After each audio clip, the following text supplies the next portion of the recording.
नमस्कार मित्रों, आज हम बात करेंगे 5 सबसे शक्तिशाली धनुष के बारे में। विश्व के प्राचीनतम साहित्य और संहिता और अरण्य ग्रंथों में इंद्र के वज्र और धनुष बाण का उल्लेख मिलता है। भारत में धनुष बाण का सबसे ज्यादा महत्व था, इसलिए विद्या के संबंध में एक उपदेश धनुर्वेद है। नीति प्रकाशिता के मुक्त वर्ग के अंतर्गत 12 प्रकार के शस्त्रों का वर्णन है, जिसमें धनुष का स्थान सर्वोपरि है। रामायण महाभारत काल के सभी योद्धाओं के पास विशेष प्रकार के धनुष हुआ करते थे और इन धनुष के नाम भी होते थे। हर एक धनुष के अपनी अलग ही पहचान और अलग ही शक्ति होती थी। आओ जानते हैं ऐसे ही 5 सबसे शक्तिशाली धनुष के बारे में। पहला है पिनाक धनुष। यह सबसे शक्तिशाली धनुष था। संपूर्ण धर्म, योग और विद्या की शुरुआत भगवान शंकर से ही होती है और उसका अंत भी उन्हीं पर होता है। भगवान शंकर ने इस धनुष से त्रिपुरासुर को मारा था। त्रिपुरासुर अर्थात 3 महाशक्तिशाली और ब्रह्मा से अमरता का वरदान प्राप्त असुर। शिव ने इस धनुष को बनाया था। उसकी डंकार से ही बादल फट जाते थे और पर्वत हिलने लगते थे। ऐसा लगता था मानो भूकंप आ गया हो।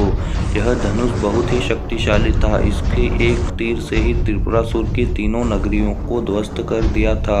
इस धनुष का नाम पिनाक था। देवी और देवताओं के काल की समाप्ति के बाद इस धनुष को देवराज इंद्र को सौंप दिया गया था। दूसरा धनुष है कोदंड धनुष। यह एक शक्तिशाली धनुष था और ये श्री राम का धनुष था। एक बार समुद्र पार करने का जब कोई मार्ग समझ में नहीं आया तो श्री राम ने समुद्र को अपने तीर से सुखाने की सोची और उन्होंने तरकस से अपना एक तीर निकाल ही लिया था और प्रत्यंचा पर चढ़ा ही लिया था। समुद्र के देवता प्रकट हो गए और उनसे प्रार्थना करने लगे। तब श्री राम को सर्वश्रेष्ठ धनुर्धर माना जाता है। हालांकि उन्होंने अपने धनुष और बाण का उपयोग बहुत मुश्किल वक्त में ही किया। कोदंड धनुष एक ऐसा धनुष था जिसका छोड़ा गया बाण लक्ष्य को भेद कर ही वापस आता था। तीसरा धनुष है सारंग धनुष। यह धनुष अत्यंत शक्तिशाली था और यह श्री कृष्ण का सर्वश्रेष्ठ धनुष था। जब श्री कृष्ण लक्ष्मणा को प्राप्त करने के लिए स्वयंवर की धनुष की प्रतियोगिता में भाग लिया था।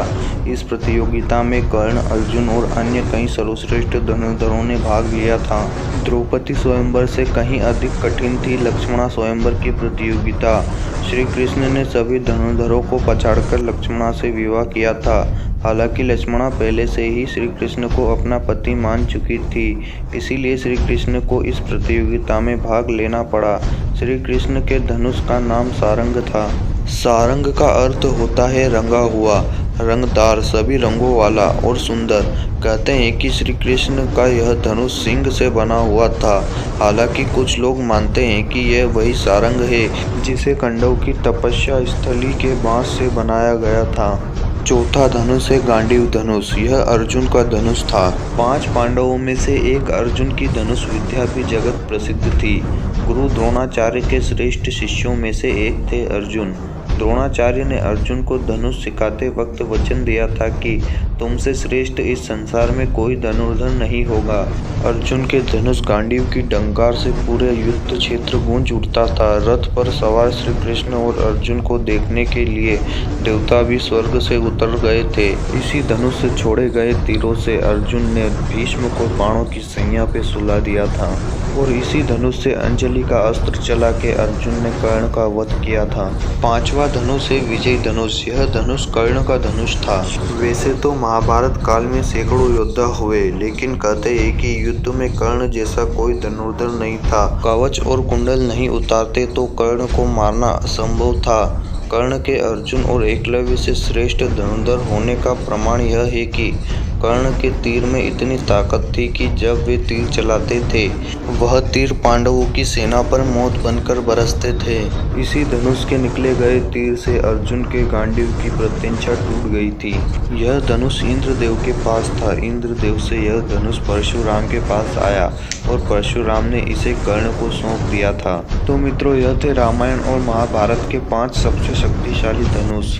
अगर आपको किसी और धनुष के बारे में पता हो तो अपनी राय कमेंट में ज़रूर बताएं और वीडियो को लाइक कीजिए और चैनल को सब्सक्राइब, ताकि ऐसी ही वीडियो आपको मिलती रहे।